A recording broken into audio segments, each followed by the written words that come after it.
Hi hello எல்லாத்துக்கும் வணக்கம். இன்றைக்கி நம்ம என்ன ஒரு சார்ட்டை வந்து அனாலிசிஸ் பண்ண போகிறோம் அப்படின்னு பார்த்தீங்கன்னா EUR AUD சார்ட்டை இன்றைக்கி நம்ம அனாலிசிஸ் பண்ண போகிறோம். அதுக்கு முன்னாடி இந்த மாதிரி யூஸ்ஃபுல்லான வீடியோஸ் பார்க்குறதுக்கு நம்ம சேனலை சப்ஸ்கிரைப் பண்ணி வச்சுக்கோங்க. வீடியோ பிடிச்சிருந்துச்சுன்னா வீடியோக்கு ஒரு லைக் கொடுங்க. கமெண்ட்ஸில் உங்களுடைய தாட்ஸ் வந்து ஷேர் பண்ணுங்கள். ஏதாவது டவுட் இருந்தால் கூட கமெண்ட்ஸில் தாராளமாக கேட்கலாம். என்னுடைய அடுத்தடுத்த வீடியோஸில் இல்லைனா உங்களுடைய கமெண்ட் செக்ஷனில் நான் வந்து உங்களுக்கு ரெஸ்பாண்ட் பண்ணுறேன். அதே போல் நம்மக்கிட்ட கோர்ஸ் அவைலபிளாக இருக்குது. கோர்ஸ் பார்த்தீங்கன்னா ஜஸ்ட் 1,999 தான். உங்களுக்கு டிஸ்கார்ட் ஆக்சஸோட 3,999 அவைலபிள் இருக்குது. இன்ட்ரெஸ்டட் பீப்புளுக்கு என்னுடைய காண்டாக்ட் நான் இங்கே வந்து ப்ளேஸ் பண்ணிக்கேன். வேணுன்றவங்க ஆக்சஸ் பண்ணிட்டு எனக்கு வாட்ஸ்அப் பண்ணுங்கள். நான் என்ன ஏதுங்கிற ஃபர்தர் டீட்டெயில்ஸை உங்களுக்கு வாட்ஸ்அப்பில் ஷேர் பண்ணுறேன். இப்போ நம்ம வீடியோக்குள்ளே போகலாம். EUR AUD இது வந்து பிஃபோர் டார்கெட் ஹிட், சரிங்களா? பிஃபோர் டார்கெட் ஹிட் அப்போ நம்ம இந்த மாதிரி தான் போஸ்ட் பண்ணியிருந்தோம். இப்போ வந்து டார்கெட் அடித்ததுக்கப்புறம் இது எப்படி இருந்துச்சு அப்படின்றத ஒரு கிளான்ஸ் வந்து பார்க்கலாம். EUR AUD இது வந்து டார்கெட் அடித்ததுக்கப்புறம் இப்போ நம்ம வந்து இது எப்படி எடுத்தோம் அப்படின்றத நம்ம நீட்டாக நம்ம இப்போ இருக்கிற சார்ட்டை ஓப்பன் பண்ணி பார்க்கலாம். அதுக்கு நான் எடுத்துக்கிட்ட சார்ட் பார்த்தீங்கன்னா EUR AUDயில் 1 hour டைம் ஃப்ரேம் வந்து நான் எடுத்துக்கிறேன். இப்போ நம்ம எப்பவுமே சொல்கிற மாதிரி ஃபர்ஸ்ட் ஆஃப் ஆல் நம்ம அனாலிசிஸ் பண்ண வேண்டிய ஒரு விஷயம் என்ன அப்படின்னு பார்த்தீங்கன்னா மார்க்கெட்டில் இருக்கிற ட்ரெண்டு தான், சரிங்களா? இப்போ என்ன ட்ரெண்ட் வந்து போயிட்டுருக்கு அப்படின்னா செல்லிங் ட்ரெண்டில் வந்து போயிட்டுருக்கு. நம்ம வந்து 2 ஆர்டர் பிளாக் எடுத்திருக்கோம். இந்த ஆர்டர் பிளாக்கை வேலிட் பண்ணுறதுக்கு கீழே பார்த்தீங்கன்னா நமக்கு ஒரு லிக்விடிட்டி இருக்குது. இந்த ஆர்டர் பிளாக்கை வேலிட் பண்ணுறதுக்கும் கீழே லிக்விடிட்டி இருக்குது. ஸோ வந்து இந்த ஜோன் ஃபெயில் ஆகுது அப்படின்னா இந்த ஜோன் வந்து நமக்கு ஆக்டிவேட் ஆக போகுது அப்படின்ற சிம்பிள் ஃபார்முலா தான்.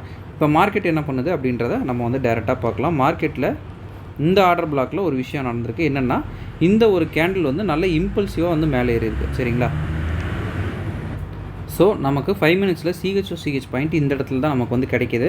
ரெண்டாவது இந்த ஏரியா பார்த்தோம்னா ஏசியன் ஜோன் அப்படின்னு நம்ம சொல்லுவோம். ஏசியன் ரேஞ்சு மேக்ஸிமம் வந்து ஏசியனில் நம்ம வந்து ட்ரேட் எடுக்க மாட்டோம். நம்ம அடுத்து இருக்கிற லண்டன் ஆர்எல்ஸ் நியூயார்க் அந்த மாதிரி தான் நம்ம வந்து ட்ரேட் எடுப்போம். அப்படி பார்த்தீங்கன்னா உங்களுக்கு வந்து சிக்கிற ஜோன் பார்த்தோம்னா இந்த ஜோனில் வந்து நம்ம தாராளமாக ஆக்டிவிட்டி நம்ம தாராளமாக பண்ணலாம், சரிங்களா? ஏசியன் எடுக்காமல் நம்ம லண்டன் ஆர் நியூயார்க்கில் வந்து இது பண்ணுறோம் அப்படின்னா இந்த ஜோன் வந்து ஆக்டிவிட்டி ஆகும், சரிங்களா? பட்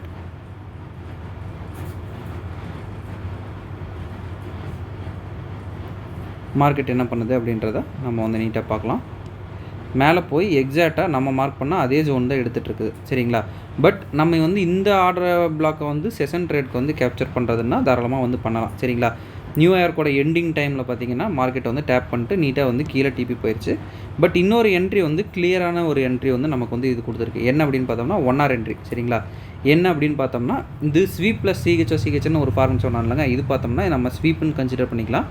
நம்ம நீட்டாக ஸ்வீப் பண்ணியிருக்கு. இது வந்து CHன்னு கன்சிடர் பண்ணிங்கன்னா உங்களுக்கு ஒரு ஆர்டர் பிளாக் எது வந்து சிக்கும் அப்படின்னு பார்த்தோம்னா இந்த ஒரு ஆர்டர் பிளாக் நமக்கு வந்து சிக்கும். இதை வந்து நான் முன்னாடியே வந்து சொல்லியிருக்கேன், சேனல் ட்ரேடிங் அப்படின்னு நம்ம சொல்லுவோம். ஒரு இடத்துல அடித்த ஓபி இன்னொரு இடத்துல அடிக்கும், இன்னொரு இடத்துல அடிக்கும், அப்படியே லைன் பை லைன் அடிக்கும். நான் வந்து இந்த ஓபி பிக் பண்ணுறேன் அப்படின்னா தாராளமாக மார்க்கெட் இதை எடுத்துகிட்டு நீட்டாக கீழே போயிடும். மறுபடியும் பார்த்தோம்னா அதே சேனல் ட்ரேடிங் தான்.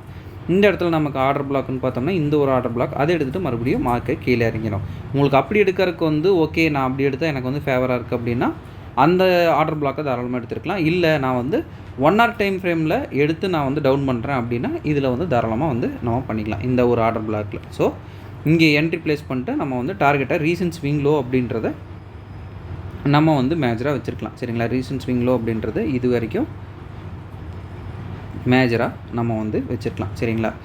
ஸ்டாப் லாஸுங்கிறது இது வரைக்கும் நமக்கு வந்து ரீசன்ட் ஸ்விங் லோங்கிறது இது வரைக்கும், சரிங்களா? ஒரு 1:5. பட் ஆர்ஆர் வந்து மெயினாக வந்து கான்சன்ட்ரேட் பண்ணாதீங்க. ஏன்னா இப்படி வச்சா தான் சேஃப் அப்படின்னா வந்து ஆர்ஆர் முடிஞ்சிடும். பட் நமக்கு வந்து வின்னிங் ரேட் வந்து எந்த அளவுக்கு இருக்குது அப்படின்றத எப்பவுமே வந்து மெயினாக கான்சன்ட்ரேட் பண்ணணும், சரிங்களா? ஓகேங்க, இந்த வீடியோ நான் இதோட நினைக்கிறேன். ஒன்ஸ் அகேன் நம்ம சொல்ல வேண்டிய ஒரு சின்ன அனௌன்ஸ்மெண்ட், நம்மகிட்ட கோர்ஸ் அவைலபிளாக இருக்குது. கோர்ஸுடைய டீட்டெயில்ஸும் என்னுடைய காண்டாக்ட் நம்பரும் நான் வீடியோவோட ஸ்டார்டிங்கில் கொடுத்துருக்கேன். வேணுன்றவங்க ஆக்சஸ் பண்ணிட்டு எனக்கு வாட்ஸ்அப் பண்ணுங்கள். நான் என்ன ஏதுங்கிற ஃபர்தர் டீட்டெயில்ஸை உங்களுக்கு வாட்ஸ்அப்பில் ஷேர் பண்ணுறேன். அதே போல் நமக்கு வந்து உங்களுக்கு ஏதாவது பிடிஎஃப் இல்லை வந்து வேறு ஏதாவது ஒரு டாக்குமெண்ட் மாதிரி ஏதாவது வேணும்னா கூட நீங்கள் மெசேஜ் பண்ணுங்கள். நான் மொத்தமாக வந்து எதாவது பிளான் பண்ணுறதுக்கு நான் ஐடியா பண்ணுறேன். Okay, thank you, have a great day, happy trading.